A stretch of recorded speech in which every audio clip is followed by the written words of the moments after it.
ఇప్పుడు శ్రీ అర్రంశెట్టి ఉమామహేశ్వరరావు గారు గీతావధాని సభనుద్దేశించి ప్రసంగిస్తారు.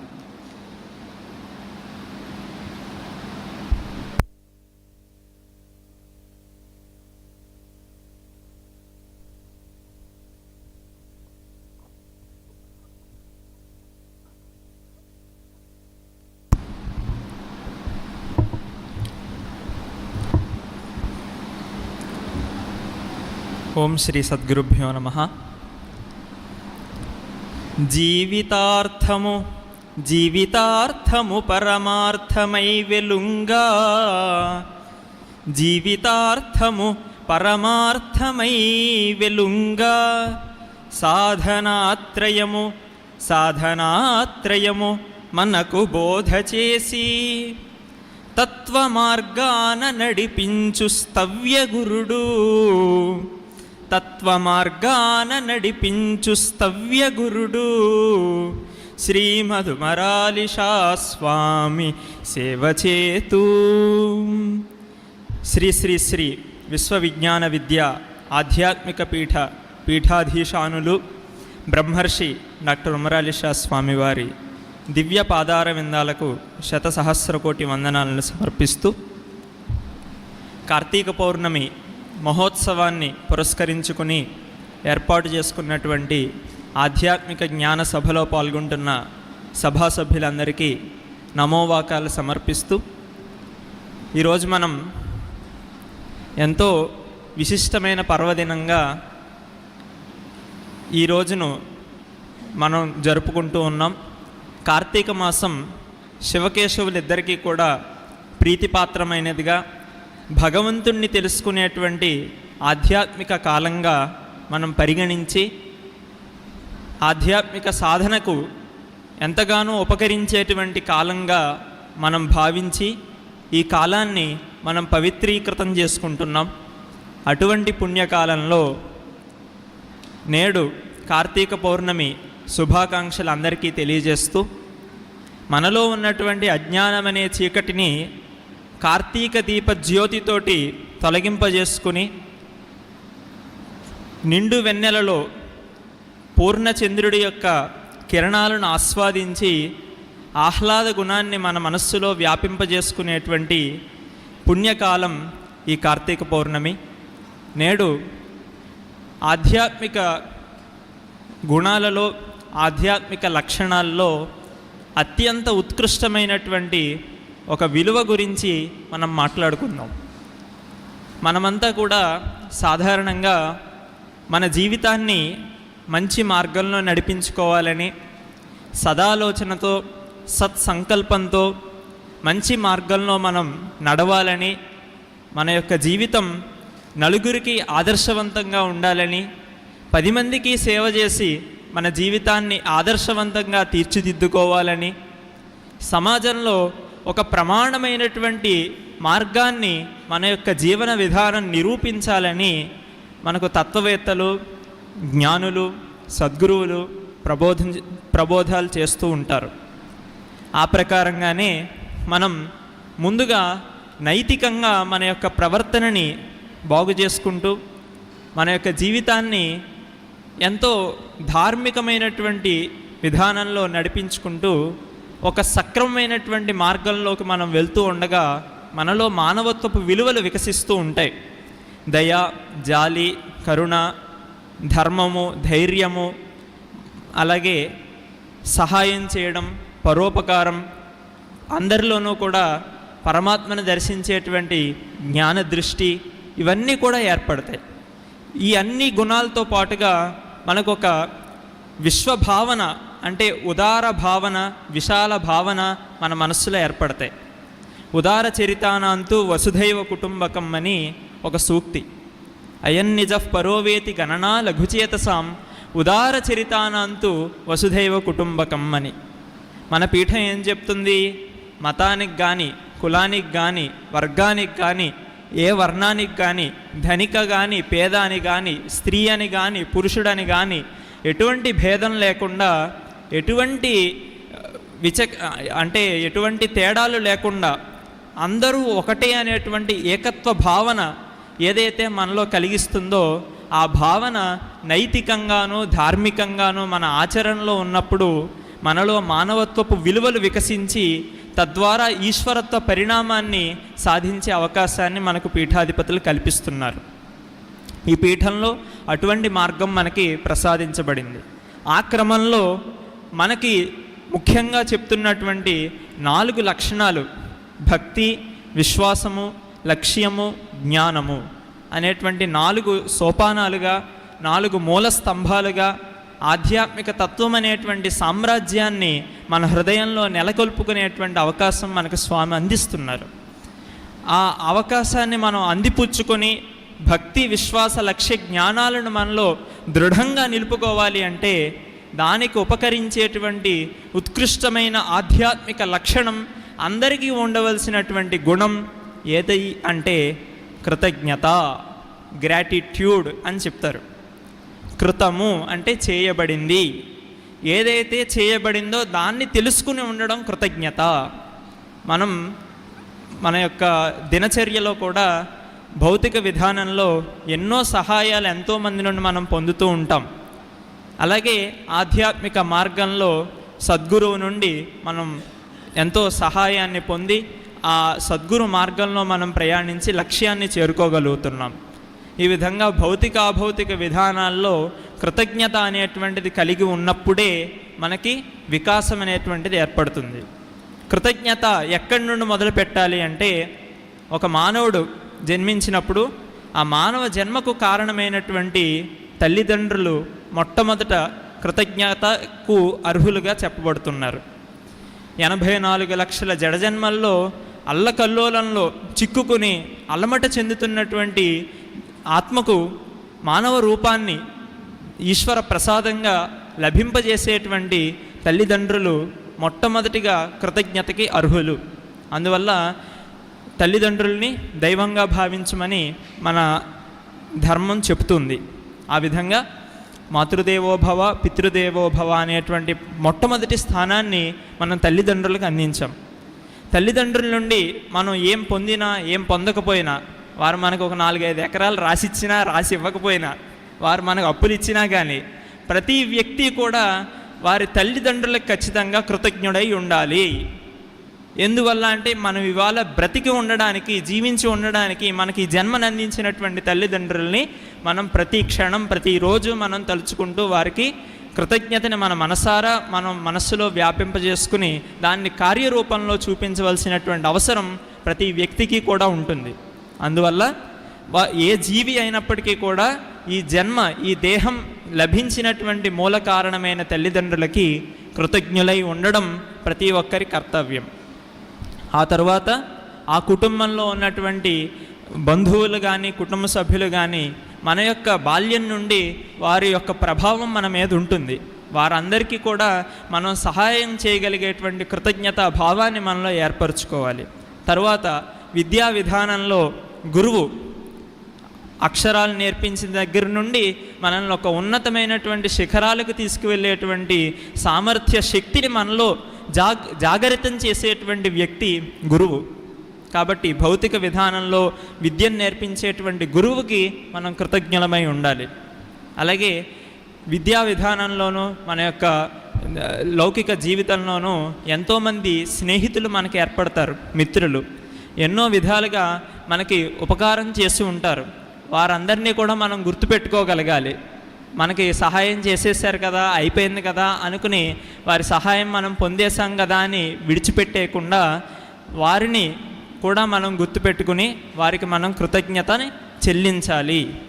ఈ విధంగా సమాజంలో మనకు ఎవరెవరు ఏ ఏ రకాలుగా తోడ్పడుతూ ఉన్నారో, ఏ విధంగా మనల్ని ఆపద సమయాల్లోనూ కష్టాల్లోనూ రక్షిస్తూ వస్తున్నారో వారందరినీ కూడా మనం గుర్తుపెట్టుకుని వారందరికీ కూడా ఒక ఉదారమైనటువంటి భావనతో మన కృతజ్ఞతని ప్రకటీకరించాలి.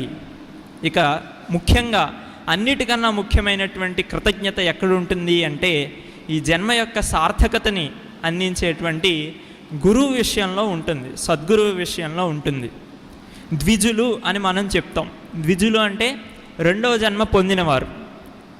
బ్రాహ్మణ, క్షత్రియ, వైశ్య వర్ణాలకు సనాతన ధర్మంలో యజ్ఞోపవీత వ్యవస్థ ఉండేది. ఆ క్రమంలో యజ్ఞోపవీతం ముందు వరకు ఒక జన్మగా, యజ్ఞోపవీత ధారణ అంటే ఉపనయన సంస్కారం అయిన తర్వాత మరొక జన్మగా చెప్పబడుతుంది. వారినే మనం ద్విజులు అని చెప్తాం. అలాగే ఈ ఆధ్యాత్మిక మార్గంలో కూడా ఈ పీఠంలో మహామంత్రోపదేశం పొందక ముందు వరకు ఉన్నటువంటి మన జన్మ ఒకటైతే, మహామంత్రోపదేశం పొందిన తర్వాత మనకున్నటువంటి జన్మ ఉత్కృష్టమైనటువంటి జన్మ. ఆ విధంగా మనలో ఒక ఆధ్యాత్మిక శక్తిని జాగరితం చేసేటువంటి ఆ మహామంత్ర శక్తి మనలో ఏర్పడుతుంది. అందువల్ల మనకి ద్విజ సంస్కారాన్ని కలిగించి మనందరిలో ఉన్నటువంటి కల్మషాలని రూపుమాపేటువంటి సంస్కారం మనలో ఎక్కడి నుండి వస్తుంది అంటే సద్గురువు నుండి వస్తుంది. అందువల్ల మనలో అప్పటి వరకు అరిషడ్వర్గాల ప్రభావం ఎంతో తీవ్రంగా ఉండి ఎన్నో సమస్యల వలయాల్లో మనం చిక్కుకుని, మాయాజాలాల్లో చిక్కుకుని ఎన్నో దుఃఖాలు పడుతున్నటువంటి మన అందరికీ కూడా ఆధ్యాత్మికంగా ప్రేరణను అందించి మనలో ఆ జ్ఞాన చైతన్యాన్ని కలిగించేటువంటి ఆ యొక్క సద్గురువుకి మనం ఎల్లప్పుడూ కూడా కృతజ్ఞులమై ఉండాలి. ఈ కృతజ్ఞతను మనం ఎలా గుర్తించుకోవాలి, కృతజ్ఞతను మనం ఎలా పొందాలి? ఒక సినిమాలో ఒక డైలాగ్ ఉంటుంది, ఏంటంటే తిరిగిచ్చేయాలి లేదా లావు అయిపోతామని. అందరూ వినే ఉంటారు, తిరిగిచ్చేయాలి లేదా లావు అయిపోతామని. మనం ఏం పొందినా కానీ మనం సమాజానికి మనం దాన్ని తిరిగి అందింపగలగాలి. మనకి సృష్టిలో మనం జీవించగలగడానికి వాతావరణం, పంచభూతాల సమతుల్య స్థితి మనకి భూగ్రహంలో లభిస్తుంది. మనం బ్రతకాలంటే ముందు మనకి గాలి అవసరం, వాయువు, ప్రాణవాయువు మనకు అవసరం, అలాగే నీరు అవసరం, ఆహారం రూపంలో పృథివీభూతం అంటే భూమి అవసరం, అలాగే ధ్వని వినాలి, మనలో మన యొక్క జీవక్రియలు సక్రమంగా జరగాలి అంటే ఆకాశం అవసరం. ఇలా పంచభూతాల యొక్క సమతుల్యత ఉన్నప్పుడే మనం బ్రతకగలుగుతున్నాం. అందువల్ల ఈ విశ్వానికి కూడా మనం కృతజ్ఞులమై ఉండాలి, పంచభూతాల కృతజ్ఞులమై ఉండాలి, ప్రకృతికి మనం కృతజ్ఞత చెల్లించాలి. ఆ ప్రకృతికి, విశ్వానికి, పంచభూతాలకి కృతజ్ఞతని కల్పించడం కోసమే స్వామి మనకి ఏం చెప్పారు, 3 మొక్కలు నాటమని చెప్తూ ఉన్నారు. అలాగే పర్యావరణాన్ని పరిరక్షించుకోమని చెప్తూ ఉన్నారు. ఈ విధంగా ఆధ్యాత్మికంగాను సామాజికంగాను మన యొక్క జీవితానికి అత్యంత అవసరమైనటువంటి ఒక సంబంధం దేని ద్వారా ఏర్పడుతుంది అంటే కృతజ్ఞత ద్వారా ఏర్పడుతుంది. ఈ కృతజ్ఞత అనేటువంటి దాన్ని 3 విభాగాలుగా మనం విభజించుకుంటే, మొట్టమొదటిది గుర్తించగలగడం, గుర్తించగలగడం. ఎవరైనా ఈ గుర్తించగలగడంలో 2 రకాలు ఉంటాయి. ఎవరైనా మనకి ప్రత్యక్షంగానే సహాయం చేస్తారు. మనం ఏదైనా కష్టాల్లో ఉన్నామనుకోండి, మనకి సమస్యల్లో ఉన్నామనుకోండి, మన ప్రత్యక్షంగానే సహాయం చేస్తారు, వారిని మనం గుర్తించగలుగుతాం. కానీ మన పరోక్షంలో చేసినటువంటి సహాయాన్ని కూడా మనం తరువాతి కాలంలో తెలుసుకున్నప్పుడు ఆ పరోక్షంగా సహాయం చేసినటువంటి వ్యక్తికి కూడా మనం కృతజ్ఞతని ప్రకటీకరించడం అనేటువంటిది అవసరం. అందువల్ల మొట్టమొదటి లక్షణం గుర్తించడం. మనం ఏ సహాయం పొందుతున్నాం, ఎవరి దగ్గర నుండి ఎటువంటి సహాయం పొందుతున్నాం అనేటువంటిది గుర్తించగలగడం. తర్వాత దాన్ని అర్థం చేసుకోవడంలో ఒకవేళ ఈ వ్యక్తి నాకు సహాయం చేయకపోతే ఏంటి అనే ప్రశ్న మనం వేసుకోవాలి. ఈ వ్యక్తి మనకి సహాయం చేయకపోతే ఏంటి అనే ప్రశ్న మనం వేసుకోవాలి. ఇప్పుడు ఉదాహరణకి మన జీవితాలే మనం తీసుకుందాం. మనం ఇప్పుడు సుఖంగా, శాంతిగా, తృప్తిగా, ఆనందంగా జీవించగలుగుతున్నామంటే ఒక సాధనా మార్గాన్ని స్వామి మనకి ప్రసాదించారు, త్రయీ సాధన. ఆ మార్గంలో మనం వెళ్తూ సద్గురువు యొక్క మార్గదర్శకత్వంలో వారి యొక్క కరుణా కటాక్ష వీక్షణాలు పొందుతూ మన జీవితాన్ని మంచిగా మార్చుకుని ఆధ్యాత్మిక మార్గంలో మనం వెళ్తూ అటువంటి ఆనందాన్ని మనం పొందగలుగుతున్నాం. ఒకవేళ మనకి సద్గురువు లేకపోయినట్లయితే ఏంటి మన పరిస్థితి? మనకి ఎన్నో జన్మల పుణ్యఫలం ఉంటేనే కానీ సద్గురువు లభించడం కష్టమని శాస్త్రం చెబుతోంది. ముముక్షుత్వం మహాపురుష సంశ్రయ దుర్లభం త్రయమేవైతే దైవానుగ్రహ హేతుకం మనుష్యత్వం ముముక్షుత్వం మహాపురుష సంశ్రయ అని 3 విషయాలు చెప్తాం. దైవానుగ్రహం, ఆ ఈశ్వరుడి యొక్క అనుగ్రహం లేనిదే మనకు లభించదు. ఏంటి లభించడం? సంపదలు, ఆస్తిపాస్తులు ఇవన్నీ కాదండి. వెళ్ళడానికి ఏరోప్లేన్లో టికెట్లు ఇవన్నీ కాదు. మూడు పూట్ల కూర్చుని తిన్నా కానీ తరగని ఆస్తి ఇదంతా కాదు. దైవానుగ్రహం, ఈశ్వరానుగ్రహం ఏది అంటే మనుష్యత్వం, ముందుగా మానవ జన్మ పొందగలగడం. మానవ జన్మ పొందాం. మానవ జన్మ పొందిన తర్వాత ఇంకా ముఖ్యమైనటువంటిది ఏంటి? ముముక్షుత్వం. ఈ జన్మ యొక్క అర్థం ఏంటి? ఈ జన్మను ఎందుకు వచ్చింది ఈ జన్మ? ఈ జన్మతో మనం ఏం చేయాలి?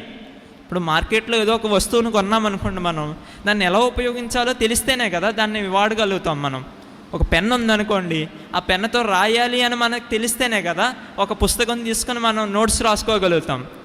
ఆ పెన్నుతో ఏం చేయాలో తెలియలేదనుకోండి, అది వేస్ట్ అయిపోతుంది, అది కొనుక్కున్నా కానీ. అలాగే ఈ మానవ జన్మ కూడా మనం పొందాం. దీంతో ఏం చేయాలి? ఏం సాధించాలి? భగవంతుడు ఇచ్చాడు, తల్లిదండ్రుల ద్వారా మనకు లభించింది, ఏదో వచ్చింది, చక్కగా మనం మూడు పూట్ల తింటున్నాం, తిరుగుతున్నాం, విహరిస్తున్నాం, అన్నీ చేస్తున్నాం. దానికోసం వచ్చిందా మానవ జన్మ? ఆలోచించాలి, తెలుసుకోగలగాలి. అందువల్ల ఏం చేస్తుంది? ప్రకృతి యొక్క విధానం ఏం చేస్తుంది? కష్టాలు పెడుతుంది. కష్టాలు పెడితే తెలుసుకుంటాడేమో వీడు అనేసి ప్రకృతి ఏం చేస్తుంది? భ్రాంతి ఏం చేస్తుంది? కష్టాలకు గురి చేస్తుంది. అప్పుడు భ్రాంతి కూడా మనల్ని ఈశ్వర మార్గంలోకి నడిపిస్తుంది అన్నమాట. అలా ముముక్షుత్వం, మోక్షాన్ని పొందాలి అనేటువంటి కోరిక కలిగి ఉండడం కూడా ఎంతో దుర్లభమైనటువంటిది. మనం ఇంతమంది వచ్చాం ఇక్కడికి, సద్గురు సన్నిధానానికి వచ్చాం.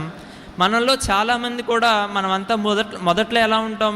కొన్ని కోరికలు మనం కోరుకుంటాం, కొన్ని ఆశలు మనకు ఉంటాయి, కొన్ని సంకల్పాలు మనకు ఉంటాయి. అవి నెరవేర్చుకోవడం కోసం వస్తాం. కానీ అక్కడితోటే మనం ఆగిపోకూడదు. దాని తర్వాత ఈ తత్వజ్ఞానం మనకి ఏం చెప్తుంది? గురువర్యులు తమ అనుగ్రహ భాషణంతో మనకి ఏం సెలవిస్తున్నారు, ఏ మార్గాన్ని మనకు ప్రబోధిస్తున్నారు అనేది తెలుసుకోవడం అవసరం. అందువల్ల ముముక్షుత్వం, మోక్షాన్ని పొందాలి అనేటువంటి జిజ్ఞాస, దానికి కావలసినటువంటి సాధన చేయాలి అనేటువంటి తపన, ఈ రెండు మనలో పెంపొందింపజేసుకోవాలి. ముముక్షుత్వం మహాపురుష సంశ్రయ అని చెప్తున్నారు. మహాపురుషులు అన్నప్పుడు తత్వజ్ఞానం తెలిసినటువంటి తత్వవేత్తలు, సద్గురువుల యొక్క సన్నిధి మనకు లభించడం. ఈ మూడు దొరకడం చాలా కష్టం. ఒక 4-5 కోట్లు మనం సంపాదించుకోవచ్చు మన జీవితంలో, కానీ ఈ మూడింటిని సంపాదించడం, ఈ మూడిట్లో ఈ రెండు విషయాలను, ముఖ్యంగా ముముక్షుత్వం, మహాపురుష సంశ్రయ, మోక్షాన్ని పొందాలనేటువంటి తపన కలిగి ఉండడం, అలాగే సద్గురు సన్నిధిని పొందడం ఎంతో దుర్లభమైనటువంటి విషయాలు. ఈ మూడింటిని మనం పొంది ఉన్నాము అన్నట్లయితే మనం ఏం సాధించాలి? దానిలోనే, ఆ ఆధ్యాత్మిక మార్గంలోనే మనకు కావాల్సినటువంటిది కృతజ్ఞత. కృతజ్ఞత ఉన్నప్పుడు మనకి భక్తి పెరుగుతుంది. కృతజ్ఞత ఉన్నప్పుడు మనలో సద్గురువు పట్ల విశ్వాసం ఇంకా బలపడుతుంది. కృతజ్ఞత ఉన్నప్పుడు మన యొక్క లక్ష్యం ఇంకా దృఢపడుతుంది. కృతజ్ఞత ఉన్నప్పుడు మనం జ్ఞానాన్ని పొంది తరించే అవకాశం ఏర్పడుతుంది. అందువల్ల అర్థం చేసుకోవడం అనేటువంటిది ఎంతో ముఖ్యం. మనకి ఎటువంటి కృతజ్ఞత మనం పొందాము, ఆ సన్నిధి లేకపోతే మనకేంటి పరిస్థితి అనేటువంటి తెలుసుకోగలగడం. మనకు సద్గురువు లభించారు. సద్గురువు లభించినటువంటి ఎంతోమంది సద్గురువు కోసం పరితపిస్తున్నటువంటి వారు లోకంలో ఎంతోమంది ఉన్నారు. ఏ మార్గం నిజమైందో, ఏ మార్గం సరైంది కాదో, ఏ మార్గంలో వెళ్ళాలో, ఎటువంటి విధంగా జీవించాలో, ఏం చెయ్యాలో, ఈ జన్మ తరింపజేసుకోవడం కోసం ఏం సాధించాలో తెలియనటువంటి వ్యక్తులు లోకంలో ఎంతోమంది మనకు కనిపిస్తున్నారు. వారు చేసేటువంటి పనులే నిజమైనటువంటి జ్ఞానం అని భ్రమ చెందుతూ ఉన్నటువంటి లోకాన్ని మనం చూస్తూ ఉన్నాం.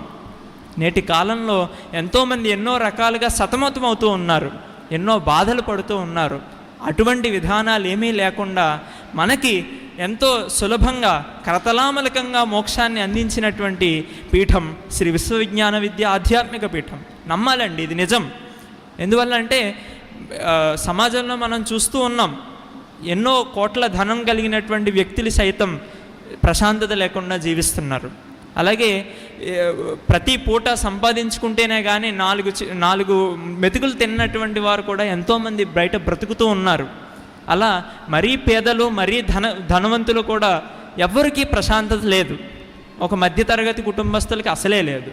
అలా ఎవ్వరికీ ప్రశాంతత, ఒక ఆరోగ్యము, ఒక ఆయుష్ అనేటువంటి స్థిరంగా లేనటువంటి కాలంలో ఒక తాత్విక మార్గం ద్వారా ఒక అండగా మనకి ఉండి సద్గురువర్యులు మనకు కావలసిన విషయాలన్నీ సంస్కరింపజేస్తూ మనకు అందిస్తూ యోగక్షేమాలను చూస్తున్నారు అంటే ఆ సద్గురువు పట్ల మనం ఎంతటి కృతజ్ఞత కలిగి ఉండాలో ఒకసారి మనం ఆలోచించాలి.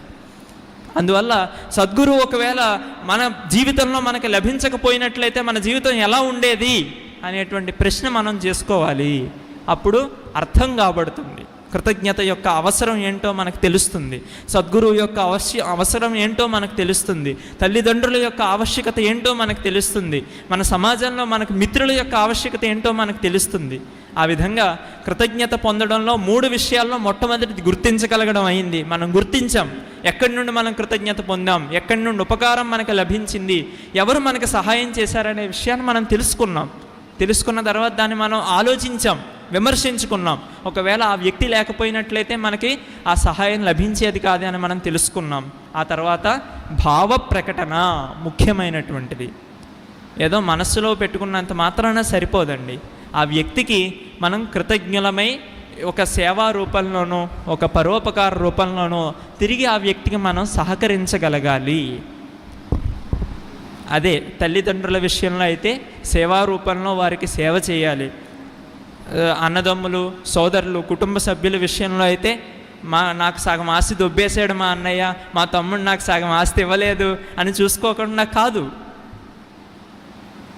ఆస్తుల విషయంలో అన్నీ ఉంటాయి, కానీ ఆ ఉన్నటువంటి ఆత్మీయ అనుబంధం ఏదైతే ఉంటుందో ఆ అనుబంధాన్ని నిలుపుకోవడంలోనే ధర్మం అనేటువంటిది ఆధారపడి ఉంటుంది. అందువల్ల అర్థం చేసుకుని వ్యవహరించడం, దాని తర్వాత దానికి తగినటువంటి కార్యరూపాన్ని దాల్చి ఆ కృతజ్ఞతని ప్రకటీకరించడం అనేటువంటిది కూడా అవసరం. అయితే ఈ కృతజ్ఞత వల్ల లాభాలేంటి? మొట్టమొదటిది మనకి మానసిక ఆరోగ్యం బలపడుతుంది. మానసిక ఆరోగ్యం మనకు ఉంటుంది. మనం కృతజ్ఞత అని ఇవన్నీ గుర్తుపెట్టుకోవాలని చెప్పుకున్నాం చూడండి. అంటే ఎవరెవరు ఏ ఉపకారాలు చేశారు, ఏ సహకారాలు చేశారు, ఏ విధంగా మనకి సహకరించారు, అన్ని విషయాలు మనం గుర్తుపెట్టుకుంటాం. వాటితో పాటు ఇంకా కొన్ని విషయాలు కూడా గుర్తుపెట్టుకుంటాం. నన్ను ఫలానా వ్యక్తి ఫలానా రోజు ఫలానా సమయంలో ఫలానా ముహూర్తంలో నన్ను తిట్టాడు, నన్ను గెంటాడు, నన్ను కొట్టాడు, ఈ విషయాలు కూడా మనం గుర్తుపెట్టుకుంటాం. భాగంగా మనకు చేసినటువంటి సహకారాలు, ఉపకారాలు మనం గుర్తుపెట్టుకోం. అవసరం లేనటువంటి విషయాలన్నీ కూడా మనం గుర్తుపెట్టుకుంటాం. ఫలానా రోజున నువ్వు గత 10 సంవత్సరాల క్రితం నన్ను ఈ మాట అన్నావు గుర్తుందా అంటారు. ఎందుకు అంటే అవన్నీ గుర్తుపెట్టుకున్నాం, అవన్నీ మన మనసులో బాగా పూసుకుని ఉన్నాం అన్నమాట. ఇప్పుడు ఉదాహరణకి చూడండి, ఏదైనా ఒక చిన్నప్పుడు ఎప్పుడో జరిగిపోయినటువంటి సంఘటనలు చూసి పెద్ద ఎదిగిన తర్వాత కూడా ఇంకా ఆ కసి, కార్పణ్యం అవన్నీ కూడా మోసుకుంటూ ఉంటారు. ఈ మధ్యన సినిమాల్లో కూడా చూస్తున్నాం బాగా ఎక్కువగా. సమాజంలో బాగా పెరిగిపోయినాయి ఇవన్నీ కూడా. అంటే ఒక ఈగో, అహంకారం అనేటువంటి ఒక ఆ లోపల ఉన్నటువంటి శత్రువు మనల్ని ఏం చేస్తుంది, ఎంతో నీచమైనటువంటి స్థితికి దిగజార్చుకుని వెళ్ళిపోతుంది. ఆ విషయాన్ని మనం గ్రహించుకోలేకపోతున్నాం. అందువల్ల ఎప్పుడో జరిగిపోయినటువంటి విషయాలని సైతం, చెడు విషయాలని మనం బాగా మన మనస్సులో పూసుకుంటున్నాం తప్ప ఆ వ్యక్తి నుండి మనం ఎటువంటి సహకారాన్ని పొందాము అనేటువంటి విషయాన్ని మనం గుర్తుపెట్టుకుంటలేదు. ఆ విషయాలు వదిలేస్తున్నాం. ఏది అవసరమో అది తీసుకుంటలేదు, ఏది అవసరం లేదో దాన్ని మనం తీసుకుంటున్నాం. ఎలా అంటే అట్టిపండు పాడేసి తొక్క తిన్నట్టుగా ఉంటుంది మన బ్రతుకంతా కూడా. అంటే సాధారణంగా లోకంలో అలా తయారైపోయింది వ్యవస్థ. కానీ ఆ విధంగా కాదు. ఈ ఆధ్యాత్మిక విషయం మనకేం చెప్తుంది, ఏది మంచి ఏది చెడు అనేటువంటి విచక్షణ మనకు కలిగిస్తుంది. యుక్తాయుక్త విచక్షణ అని చెప్తాం మనం దీన్నే. కాబట్టి మనం మన మనస్సులో దేన్ని ఉంచుకోవాలి, మనస్సు నుండి దేన్ని తొలగించుకోవాలి అనేటువంటి జ్ఞానం ఎప్పుడు కలుగుతుంది? ఆధ్యాత్మిక జ్ఞానం ప్రతిరోజు పొందుతున్నప్పుడు కలుగుతుంది. మన మనస్సు ఏమీ సామాన్యమైనది కాదండి. ఏదో ఇవాళ సభకు వచ్చాం కదా, విన్నాం, వెళ్ళిపోయాం, మళ్ళీ చదవక్కర్లేదు, ఒక 4 రోజుల పాటు వినక్కర్లేదు, 4 రోజుల పాటు సాధన చేయక్కర్లేదు, అన్నీ గుర్తుండిపోతాయి, అన్నీ చేసేయచ్చు అని మన మనస్సు అనుకుంటుంది. కానీ వెంటనే మనల్ని గోతులోకి పాడేస్తుంది. బలవాన్ ఇంద్రియగ్రామ విద్వాంసమపి కర్షతి అని సంస్కృతంలో ఒక సుభాషితం చెప్తాం. ఇంద్రియాలు ఎంతటి గొప్పవి అంటే, ఎంతటి విద్యావంతుడైనా, ఎన్ని శాస్త్రాలు చదువుకున్నా, ఎంతటి అనుభవం కలిగి ఉన్నవాడినైనా, ఎంతటి వ్యక్తినైనప్పటికీ కూడా, సాధనలో ఎంతో ఉన్నతమైనటువంటి శిఖరాలకి చేరిపోయినటువంటి వాడిని సైతం కూడా వెంటనే పాడేసేయగలిగేటువంటి శక్తి దేనికి ఉందంటే ఇంద్రియాలకు ఉంది. మన జీవితం ఎలాంటిదంటే ఒక బంతి లాంటిది. మెట్లంతా ఒక్కొక్క స్టెప్ ఎక్కుతూ ఎక్కుతూ ఎక్కుతూ వెళ్తుంది బంతి. ఒక్కసారి ఆ పైన ఎక్కడో ఒక చిన్న తప్పు చేసినట్లయితే వెంటనే ఆ బంతి ఏమవుతుంది, కిందకి పడిపోతుంది. అలా ఏంటంటే మనలో ఉన్న సాధనా శక్తి తరిగిపోయేటువంటి ప్రమాదం కృతజ్ఞత లేకపోవడం వల్ల, చెడు విషయాలు మన మనసులో నిలుపుకోవడం వల్ల, కల్మషాలు పెంచుకోవడం వల్ల ఏర్పడుతుంది. అందువల్ల కృతజ్ఞతను ఎప్పుడైతే మనలో పాటించామో అప్పుడు మనలో మానసికమైన ఆరోగ్యం పెరుగుతుంది. ఒత్తిడి, అసూయ, ద్వేషము మొదలైనటువంటి విషయాలన్నీ కూడా తొలగించుకునే స్థితి ఏర్పడుతుంది. ఒక స్థిత ప్రజ్ఞత మనలో ఏర్పడుతుంది. అరిషడ్వర్గాలను స్థాయి చేసుకునేటువంటి సమత్వ స్థితి మనలో ఏర్పడుతుంది. తద్వారా మానసిక ఆరోగ్యం పెరుగుతుంది. మానసిక ఆరోగ్యం ఎప్పుడైతే చక్కగా ఉందో మంచి భావాలు మనలో ఉదయిస్తాయి. ప్రతిదానికి చెడుగా ఆలోచించేటువంటి తత్వం పోతుంది. మంచిగా భావించేటువంటి తత్వం పెరుగుతుంది. తద్వారా శారీరక ఆరోగ్యం కూడా డెవలప్ అవుతుంది, ఇంప్రూవ్ అవుతుంది. అలాగే మనకు ఉన్నటువంటి సంబంధాలు మెరుగుపడతాయి. ఆశావాదం అంటే సానుకూల దృక్పథం మనకు పెరుగుతుంది. ప్రతిదాన్ని కూడా మంచిగా ఆలోచించడం పెరుగుతుంది. మంచిగా ఒక వ్యక్తి ఏదైనా ఒక క్రియ చేశాడంటే, ఒక కర్మ చేశాడంటే దాన్ని మనం వెంటనే చెడుగా ఆలోచిస్తాం. ఆ చెడుగా ఆలోచించేటువంటి తత్వం పోయి నన్ను ఎలా అన్నావు అన్నట్టుగా కాకుండా ఇలా అనడంలో ఏదో అర్థం ఉంటుంది అని సానుకూల ఆలోచనలో మనం వెళ్ళగలిగే అవకాశం ఉంటుంది. అలాగే ముఖ్యమైనటువంటిది అహంకారాన్ని నియంత్రించుకునేటువంటి స్థితి ఏర్పడుతుంది. కృతజ్ఞత, ఎదుటి వ్యక్తికి మనం థ్యాంక్స్, ధన్యవాదాలు చెప్పగలిగినప్పుడు, కృతజ్ఞతలు అందించగలిగినప్పుడు మన మనస్సులో ఒక రకమైనటువంటి వినమ్ర భావన ఏర్పడుతుంది. ఆ వినమ్ర భావన మనలో అహంకారాన్ని తగ్గిస్తుంది. అలాగే కష్టాలను తట్టుకునేటువంటి శక్తిని కూడా మన కృతజ్ఞత కలిగిస్తుంది. ఎదుటి వ్యక్తి యొక్క కష్టాలని పోల్చుకోగలిగినప్పుడు ఆ విధమైనటువంటి వివేకం మనలో కలిగి ఆ ప్రకారంగా కృతజ్ఞత శక్తి మనలో బలపడి మనల్ని జ్ఞానులుగా తీర్చిదిద్దుతుంది. అయితే ఈ కృతజ్ఞతని పెంచుకునేటువంటి మార్గాలు కూడా మనం స్వామి నుండి ఎన్నో విషయాలు మనం ఆశీర్వాద రూపంలో అనుభవాల ద్వారా మనం పొందుతూ ఉన్నాం. ఆ విషయాలన్నీ కూడా తలుచుకోవాలి. మనం ఎటువంటి కష్టం నుండి, ఎటువంటి ఆపద నుండి బయటపడ్డాం. స్వామి ఆశీస్సులతో మనం ఎంతో తీవ్రంగా జరగవలసినటువంటి సమస్యను సైతం ఎంతో సూక్ష్మంగా దాటి వచ్చినటువంటి సందర్భాలు ఎన్నో ఉంటాయి. అవన్నీ మనం పునఃస్మరించుకోవాలి. మనం ప్రార్థన చేస్తాం చూడండి, ప్రార్థన చేసినప్పుడు ఒక్కసారి ప్రార్థనకు ముందు మనం మన యొక్క జీవితాన్ని ఒకసారి మళ్ళీ రీక్యాప్ చేసుకోవాలి. సీరియల్స్ చూస్తారు చూడండి, సీరియల్స్లో ఏం చేస్తాడు, దాని ముందు ఎపిసోడ్లో ఏదైతే అయిపోయిందో ఒక చిన్న రీక్యాప్ వేస్తాడు. అలాగే మనం ప్రార్థన అనేటువంటిది చేసినప్పుడు కూడా, స్వామి దర్శనానికి వచ్చినప్పుడు కూడా మన జీవితాన్ని ఒకసారి రీక్యాప్ చేసుకోవాలి. రీక్యాప్ చేసుకున్నప్పుడు మన జీవితంలో మనం పొందినటువంటి అనుభవాలు మన కళ్ళ ముందు కనిపిస్తాయి. మనం ఎటువంటి విధంగా మన జీవితాన్ని గడిపాం, ఏ విధంగా స్వామి ఆశీస్సులతోటి మన జీవితాన్ని ఎలా ఉద్ధరించుకున్నాం అనేటువంటి విషయం మనకు తెలుస్తుంది. ఆ విధంగా స్వామి నుండి పొందినటువంటి ప్రతి చిన్న అనుభవాన్ని కూడా మనం ఒక డైరీలో రాసుకోగలిగినట్లయితే, ఆ డైరీని మనం చదువుకోగలిగినట్లయితే మనలో మళ్ళీ ఆ భక్తి, ఆ నమ్మకం, ఆ విశ్వాసం, నిష్ఠ, ఒక తత్పరత అన్నీ కూడా మనలో పెరుగుతాయండి. జ్ఞాన మార్గంలో మనం ప్రయాణం సాగించడానికి ఈ కృతజ్ఞత, ఈ విధమైనటువంటి కృతజ్ఞత మనకెంతో ముందుకు తీసుకువెళ్తుంది. ఆ విధంగా అభ్యాసం చేయడం. ఎవరైనా ఉదాహరణకి మనం బయటికి వెళ్ళామనుకోండి, బయట వాచ్మెన్ డోర్ తీస్తూ ఉంటారు, అటువంటి వారికి మనం థ్యాంక్స్ చెప్పాలి. అలాగే ఎదుటి వ్యక్తి మనకి దారి చెప్తూ ఉంటారు మనకు తెలియనటువంటి ప్రదేశాలకి, అటువంటి వ్యక్తులకి మనం కృతజ్ఞత చెప్పాలి. ఇలా ప్రతి చిన్న విషయాన్ని లోకంలో మన యొక్క జీవితంలో ప్రతి చిన్న విషయానికి మనం స్పందించి మనం కృతజ్ఞతలు చెప్పాలి. గ్రాటిట్యూడ్ మనం ఎక్స్ప్రెస్ చేయాలి. అలాగే మైండ్ఫుల్నెస్, మనం మనసారా ఆస్వాదిస్తూ చేయడం అనేటువంటిది కూడా కృతజ్ఞతను మనలో పెంచుకోవడానికి ఒక మార్గం. అలాగే ప్రతి చిన్న విషయాన్ని కూడా నిశితంగా పరిశీలించుకుని ఆయా వ్యక్తులకి మనం కృతజ్ఞులమై ఉండడం అది ఎంతో అవసరం. ఈ విధంగా ఎన్నో విషయాలు కృతజ్ఞత గురించి చెప్పుకునేటువంటి అంశాలు ఎన్నో ఉన్నాయి. ఇదే విషయాన్ని భగవద్గీతలో కూడా కృష్ణ పరమాత్మ ఎంతో చిత్రంగా ఉంటుందండి. ఈ విషయం మనం తెలుసుకుంటే, సహయజ్ఞా ప్రజా సృష్ట్వా పురోవాచ ప్రజాపతి అనేన ప్రసవిష్యధ్వం ఏషవోస్త్విష్టకామధుక్ దేవాన్ భావయతానేన తేదేవా భావయంతో పరస్పరం భావయంత శ్రేయ పరమవాప్స్యథ అని చెప్తారు. బ్రహ్మదేవుడంట పూర్వకాలం యజ్ఞాలని సృష్టిస్తూ ఏం చెప్పాడంటే, యజ్ఞాలని, దేవతల్ని, మనుష్యుల్ని సృష్టించి ఈ మూడిటికి సంబంధం కుదిర్చడం జరిగింది. మనుషులు ఏం చేయాలి? యజ్ఞాలు చేయాలి. యజ్ఞాలు చేసి ఏం చేయాలి? ఆయా దేవతల్ని తృప్తిపరచాలి. ఆ తృప్తిపరిచి వారికి మనం చేసినటువంటి యజ్ఞంలో లభించేటువంటి పురోడాశం, ఆ చివరిలో లభించేటువంటి పదార్థాల్లో కొంత భాగాన్ని ఆ దేవతలకి సమర్పించి మనం ఆ యజ్ఞం యొక్క ఫలాలను అనుభవించాలి. యజ్ఞం అంటే ఈ జీవితానికి మనం అన్వయించుకోవాల్సింది ఏదో హోమకుండం పెట్టుకుని చేసేటువంటిది మాత్రమే యజ్ఞం కాదండి. మనం చేసేటువంటి ప్రతి పని యజ్ఞమే. భగవద్గీత అదే విషయాన్ని చెప్తుంది. జ్ఞానకర్మ సన్యాస యోగంలోనూ కర్మయోగంలోనూ కూడా అదే విషయాన్ని మనకు వివరిస్తుంది. కాబట్టి మనం చేసేటువంటి ప్రతి పనిలోనూ కూడా మనకి వెనకున్నటువంటి శక్తి దేవత, ఆ శక్తిని అర్థించి మనం పనిలో చేస్తున్నాం. ఆ పనిలో వచ్చేటువంటి ఫలితాలలో కొంత భాగాన్ని మనం ఆ శక్తికి మనం తిరిగి అర్పించాలి.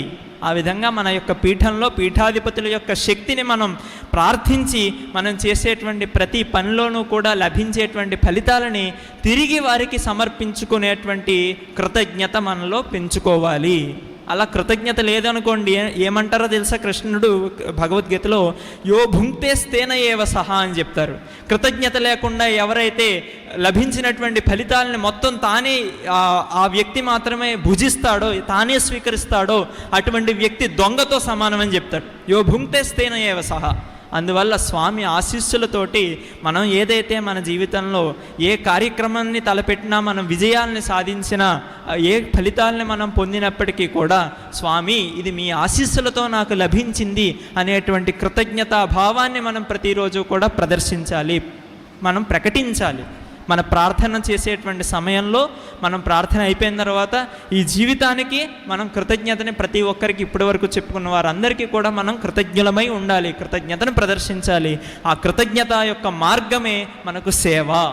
ఆ విధమైనటువంటి సేవా మార్గంలో మనం వెళ్తూ సద్గురువర్యుల ఆశీస్సులు మనం పొందుతూ, ఆ సేవ అనేటువంటిది యజ్ఞం కాబట్టి ఆ సేవ అనేటువంటి యజ్ఞం ద్వారా వచ్చేటువంటి ఫలితాలను మనం అనుభూతి చెందుతూ, ఆ ఆనందాన్ని మనం పొందుతూ, ఆ ఆనందాన్ని మన తోటి సభ్యులకు కూడా అందిస్తూ, వారిలో కూడా ఈ తాత్విక చైతన్యాన్ని కలిగిస్తూ, వారందరూ కూడా కృతజ్ఞులై ఉండే విధంగా, వారందరిలోనూ కూడా చైతన్యం కలిగించేటువంటి విధంగా మన యొక్క ప్రవర్తన ఉండాలి. ఆ విధంగా ఎవరైనా అది లాభమైన, నష్టమైన, దుఃఖమైన, సుఖమైన, ఏ విధమైనటువంటి సమస్య అయినప్పటికీ కూడా, ఏ ద్వంద్వాల్లో శీతమైన ఉష్ణమైన ఏదైనప్పటికీ కూడా దాన్ని సమంగా స్వీకరించేటువంటి తాత్విక దృష్టి, కృతజ్ఞత అనేటువంటి ఒక అద్భుతమైనటువంటి లక్షణం ద్వారా మనకు ఏర్పడుతుంది. మనలో మనం కూడా కృతజ్ఞులమై ఉండాలి. సభాసభ్యులం మనమంతా కూడా ఒక ఆధ్యాత్మిక కుటుంబంగా మనలో ఆ బంధం, ఆత్మీయ బంధం నెలకొనాలి అంటే కృతజ్ఞత అనేటువంటిది అవసరము. ఇలా చెప్పడానికి కారణం ఏంటో తెలుసా అండి? ఇవాళ కృతజ్ఞత అనే అంశాన్ని ఎంచుకోవడానికి కూడా వెనక ఒక అర్థం ఉంది. అది గత సంవత్సరం డిసెంబర్ 14వ తేదీన ఇదే ప్రాంతంలో, ఇదే వేదికలో ఎంతో వైభవోపేతంగా ఈ వ్యక్తి చేత గీతావధానం చేయించారు సద్గురుమూర్తి. దానికి సభాసభ్యులందరూ కూడా, ఈ ఉమామహేశ్వరరావు అంటే ఎవరో కూడా తెలియనటువంటి సభాసభ్యులందరూ కూడా సద్గురువర్యుల సంకల్పాన్ని సాక్షాత్కృతం చేయాలనేటువంటి ఒక మహాసంకల్పంతో వారంతా కూడా చేదోడు వాదోడుగా నిలిచి ఆ కార్యక్రమాన్ని విజయవంతం చేశారు. అటువంటి ఈ సభాసభ్యులు, మా సభాసభ్యులు, మన కుటుంబ సభ్యులు, మన పీఠం యొక్క ఆధ్యాత్మిక బంధువులందరికీ కూడా ప్రత్యేకించి ప్రతి ఒక్కరికి పేరు పేరున నా యొక్క కృతజ్ఞతలు తెలియజేస్తూ, ముఖ్యంగా ఏమీ లేనటువంటి ఒక సామాన్య స్థితిలో ఉన్నటువంటి అనామకుడైనటువంటి ఈ భక్తుణ్ణి ఒక గీతావధానిగా నెలకొల్పి చిన్నప్పటి నుండి భగవద్గీత నేర్చుకోమని చెప్పి ప్రేరణను అందించి, ప్రోత్సాహాన్ని అందించి ఈరోజు ఒక అష్టావధానిగా, ఒక గీతావధానిగా మీ అందరి ముందు అనర్గళంగా మాట్లాడగలిగేటువంటి శక్తిని పొందగలిగి, ఇంత చక్కని భాషణం చేయగలిగేటువంటి శక్తిని ఇచ్చినటువంటి సద్గురుమూర్తికి పునః కృతజ్ఞతలు తెలియజేస్తూ, ఈరోజు కార్తీక పౌర్ణమి సందర్భంగా ఈ మాట్లాడగలిగేటువంటి ఈ అవకాశాన్ని ప్రసాదించినందుకు ఈ ప్రసంగానికి కృతజ్ఞతలు తెలియజేస్తూ విరమిస్తున్నాను. నమస్కారం. స్వస్తి. ఉమామహేశ్వరరావు అవధాని, అష్టావధానాలు 60కి పైగా అష్టావధానాలు చేసినటువంటి మహోన్నతమైనటువంటి వ్యక్తిత్వం. మరి భక్తి, విశ్వాసం, లక్ష్యం, జ్ఞానం ఈ 4 కూడా మనకు అలవాడాలి అంటే కృతజ్ఞత అనేది అవసరం అంటున్నారు. మరి ఆ కృతజ్ఞత అనేది ఉంటేనే ఈ 4 వస్తాయట.